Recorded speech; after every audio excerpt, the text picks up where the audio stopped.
To make sure that the city manager gets the plans that you have that you've got going. And then Councilmember Grant said that y'all are waiting on 2 different entities for some additional information as far as laying it. And then we will need to, whether it's the city pause for locates or we get those done, since that is a preliminary step that needs to be taken just to make sure that there is nothing around there. Clearly, there was evidence today that there was stuff underneath the ground and nobody knew it was there. So clearly, there could always be that potential. So again, I've been, before, as I said, I'm in favor of volleyball court, just not the location. So I know that that's forthcoming, and I do know, BJ, that there are some of those teenagers that are looking forward to it, and they've actually committed to also volunteering their time to help maintain it, as you said. Public Works isn't always able to get, those things. Just something as simple as moving a sign from one location to another seems like it's not a big deal, but when Public Works is strapped, even something as simple as that can seem like it's not happening. So I appreciate that. Exactly. Dance and exactly. Yeah. And so I took care of all that. Right. So thank you. That whole area. Yes.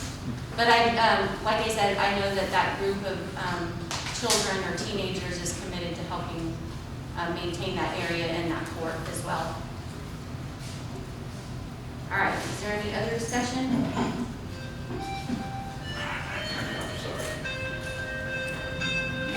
That's not a title. We still have stuff to go.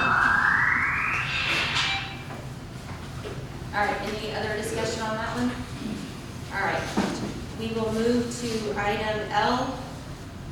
We have Susan spoke to that one. Roger spoke.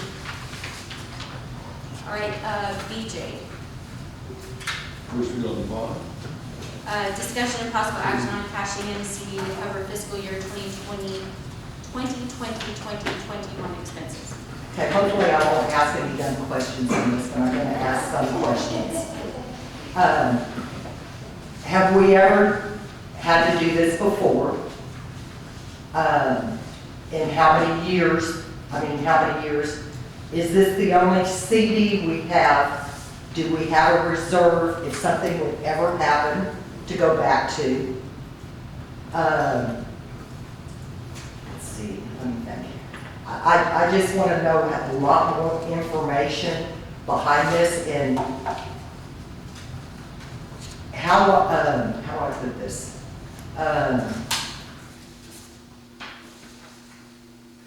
How long have y'all known this year or last year that y'all are going to have to do this? Go into this, and is there more than one? Or if we go through this, what do we do? Where do we go to get money if this is the only one we have? Or how do we build it back up?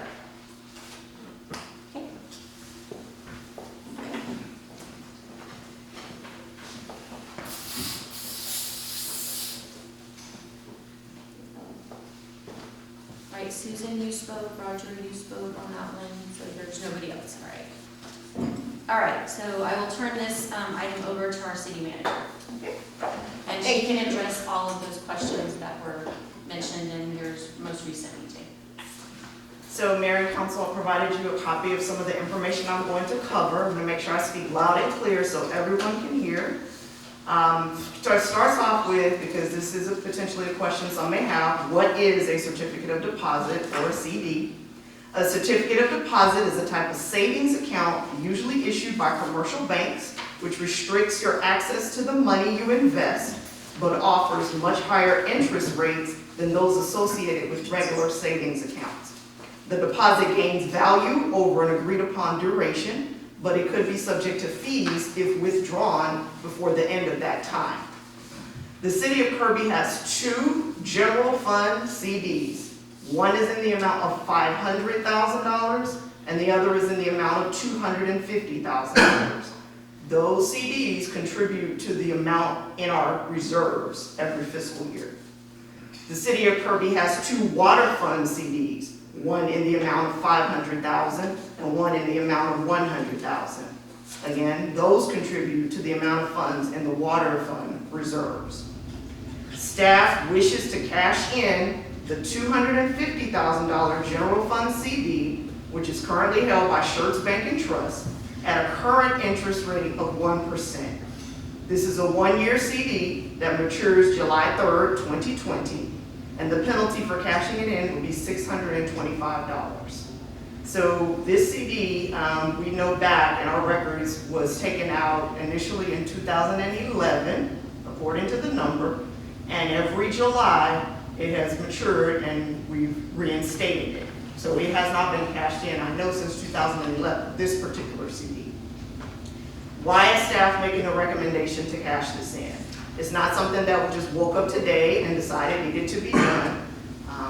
What happened was a variety of things. First, COVID-19, coronavirus, caused the declaration of a national public health emergency in March of 2020.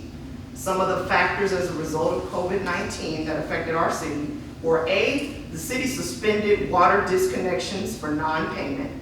We waived all late fees, and we offered payment arrangements from March through June for Kirby residents who were unable to pay their water bills.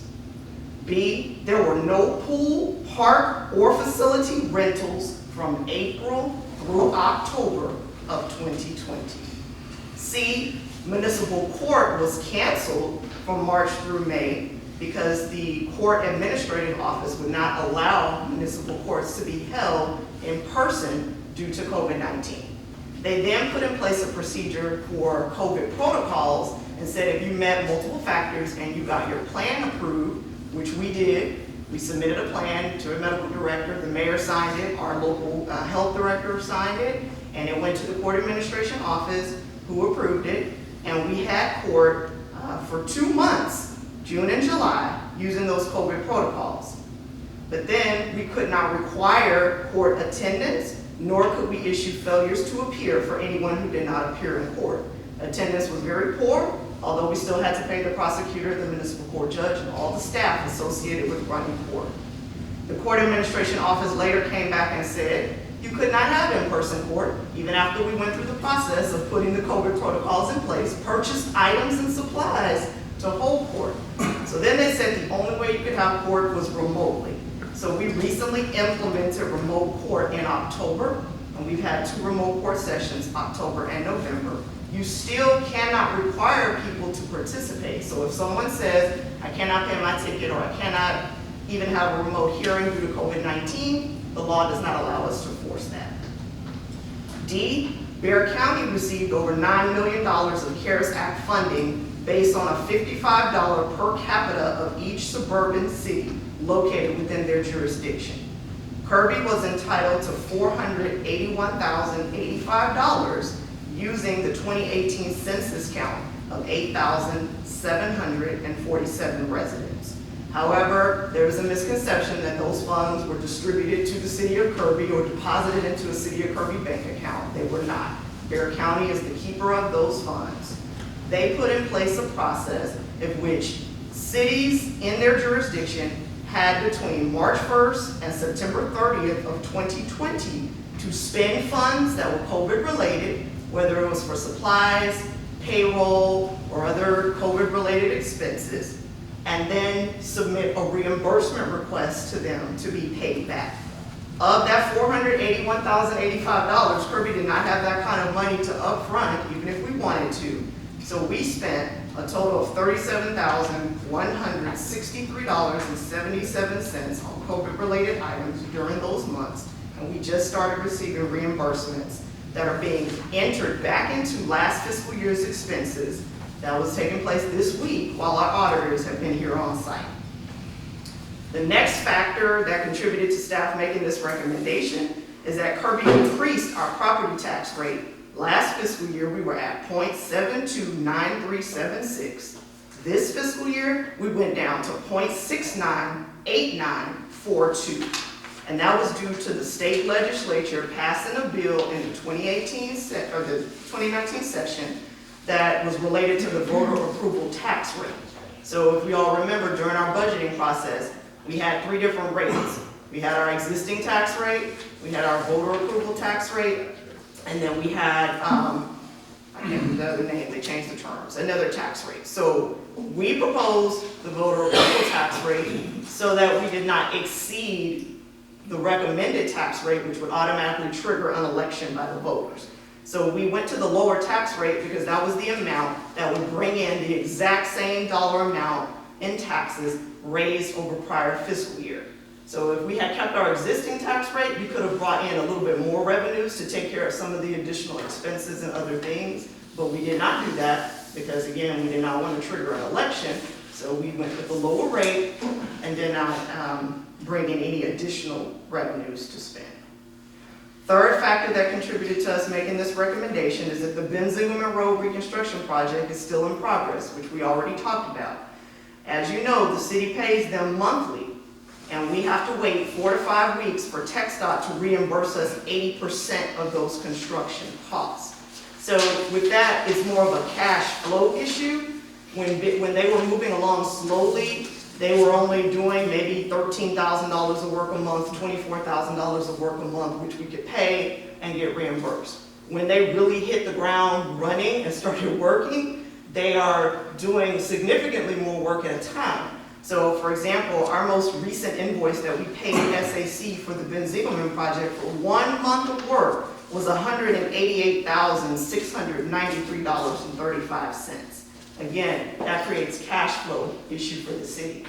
Our general fund revenue, our general fund expenditures on a monthly basis average $300,000. That's to pay all of our bills in 1 month.